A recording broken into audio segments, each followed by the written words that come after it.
So you might already know that in Season 4 of The Last Kingdom, the Welsh make an appearance. Now, full disclosure, I was absolutely ready to slam this against the wall, because The Last Kingdom has this reputation amongst most reenactors and living historians for being completely ahistorical and inauthentic. And unfortunately, Season 4 doesn't really change that. But this isn't going to be a rant video. I want this video to actually point out some of the things that are wrong, some of the things I think they're trying to go for, and show how they could have done it better. So let's start. The series follows Uhtred, son of Uhtred, a Saxon Northumbrian prince and his band of strangely dressed D&D characters. Sorry, I mean Saxons and Norsemen. Now, you may already know that I portray a Welshman of around the 10th century to 11th century as my main reenactment impression, so I was eager to see what they got right in this show, and, surprisingly, it started with something correct. The kingdom of Deheubarth was one of the largest kingdoms in Wales at the time, and it was ruled by King Hywel, Hywel the Good, or Hywel Dda. Deheubarth was originally in the southwest and expanded hugely to be this blue kingdom.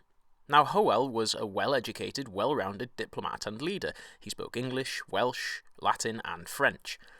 But the first time we see his men, they're wearing these wizard robes. I was a bit disappointed in that. Oh dear. Oh, here we go. Now, Hywel Dda was actually on kind of good terms with both Athelstan of Wessex and Edward the Elder, who let him mint coins in his mint in Chester. So there's a strange scene where he tells off Edward the Elder and says that there won't be an alliance with the Saxons, which kind of suggests that the writers of this show didn't do any research on how the period actually panned out. Now, he is shown in a lovely, well-decorated hall, which is good because he was a man of wealth and entertainment was very important to Welsh society, but why is it so dark? It should have a roaring fire in the centre, and it should be painted in gay colours using natural pigments to show off his wealth and taste. Look how dark this is. You can barely even see the giant posters of what seem to be carpet pages from the Irish Book of Kells on the wall there. But still, it does kind of look palatial, I guess, in a way, and at least they've put tables down the sides. Now, they've also given him a fictional brother called Rhodri, who didn't exist as far as we can tell in any way, shape or form. Now, I must admit, I've not read the books, but that's mostly because I'm doing a PhD right now. Now, the basic plot surrounds the Battle of Tetton Hall, which happened in 910 AD. I'm not really going to mention the battle tactics on this. If you want a ranty video about battle tactics, I have the footage, so let me know in the comments if you'd like to see that. But I do recommend Lloyd's channel, Lindy Bage, because he does some amazing work on the tactics in this series. Now, when the Welsh arrive, they're all wearing their beautiful red uniforms and no armour. No, I'm afraid that this thin leather butcher's apron doesn't count as armour. In the period, the majority of armour would have been metal or padded cloth. Now, chainmail, helmets, and shields are all depicted very, very frequently on stones from the period. We know what the armour back then looked like. They didn't tend to use leather very much. Leather armour is tough, but not as tough as metal, difficult to repair, and it's really bulky. Now, as well as the lack of armour, notably missing are the Prince of Deheubarth's heavily armoured cavalry retinue, called his taili. He's just kind of got this dude. Anyway, none of these men really look like they're ready for an early medieval battlefield, with the possible excuse of the man at the back. Yes, you. This guy is carrying a round shield and a socketed spearhead, not the weird sort of nailed-through pike heads that everybody else is using, like these two guys at the start of the episode. Now, these look a lot more like 16th or 17th century pike heads with the rivets on the cheek plates, or cheek pieces as they call them. I really don't know why they decided to give these guys these pike heads. It's such a weird stylistic choice, and it really doesn't add anything to the show. Okay, benefit of the doubt time. So they're not really carrying the round shields that are the more common ones in the period. Instead, they're carrying these Roman scutum-looking things. Now, I think that what they're trying to do is make their men look like this. Now, this is the Bruff of Bursay stone from Orkney, just off the northeast coast of Scotland. It's dated to around 800 AD, and it depicts what we think are Pictish warriors. Now, obviously, they've got these tiny little bucklers and the long tunics, but they don't really look like the guys in the show. They look like this. These are some reenactor friends of mine, and they've done an amazing job of putting together very accurate-looking 9th century Orkney Pictish kit. They're using authentic materials, authentic shields, and authentic weaponry. And it just looks incredibly good. It's simple and effective. I'm sure it cost an awful lot less than the costumes for the show did. Ahem. Now, despite this amazing piece of stone carving and everything it shows, round shields are still the majority on most Pictish artwork. The reason that decisions like this strange leather holster makes me so angry is because reenactors put a lot of effort into making our clothing authentic. Look at my mate Tom. He looks like he's ready to fight because his war gear is well fitted, it's made of authentic materials, and he looks comfortable in it. He looks like he's been wearing this for years.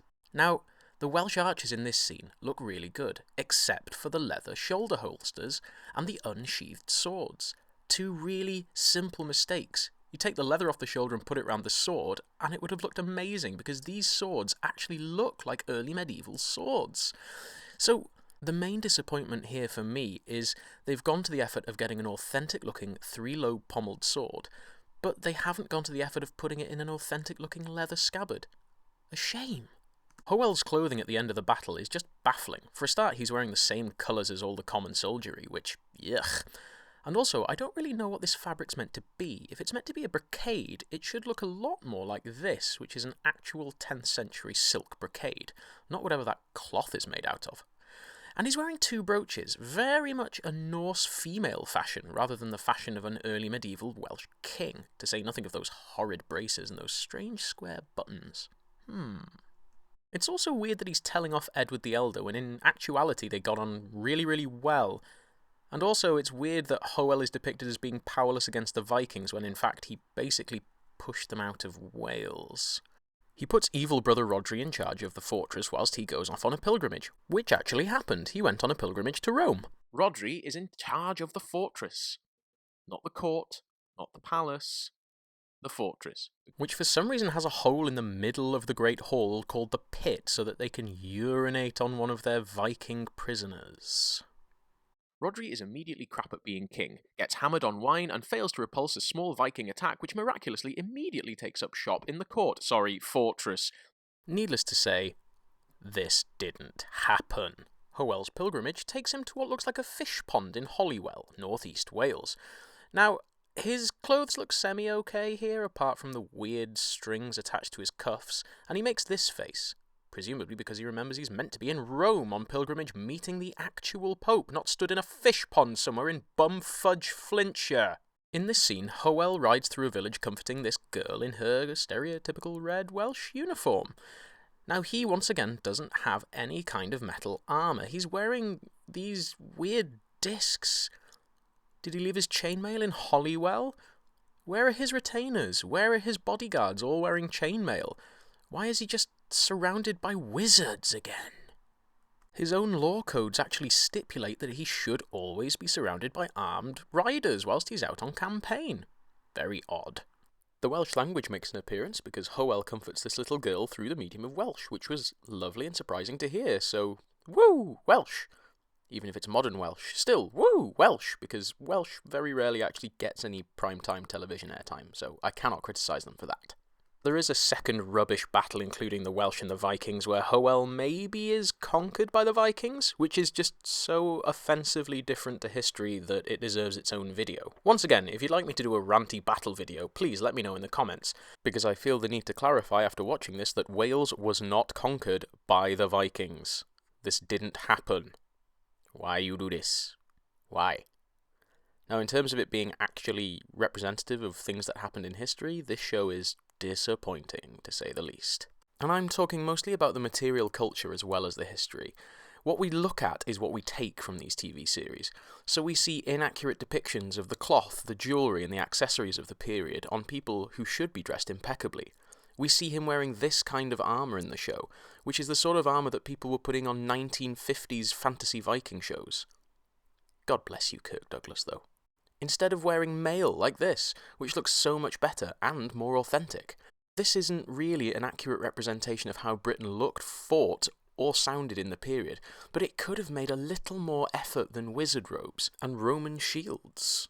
And if you're going to the trouble of using original sources, then use original materials. And stop giving everybody these weird shoulder holsters. Stop giving the King of Wales a crown made out of woven copper wire. Stop putting everybody in red. Seriously though, why is everybody in red? Literally everyone's in red. Why are they all wearing red? What is this, some nationally mandated uniform? Is this Maoist China? Does glorious comrade say that you have to wear the same hair and makeup and clothes as him at all times? Oh, and don't you even get me started on this nonsense.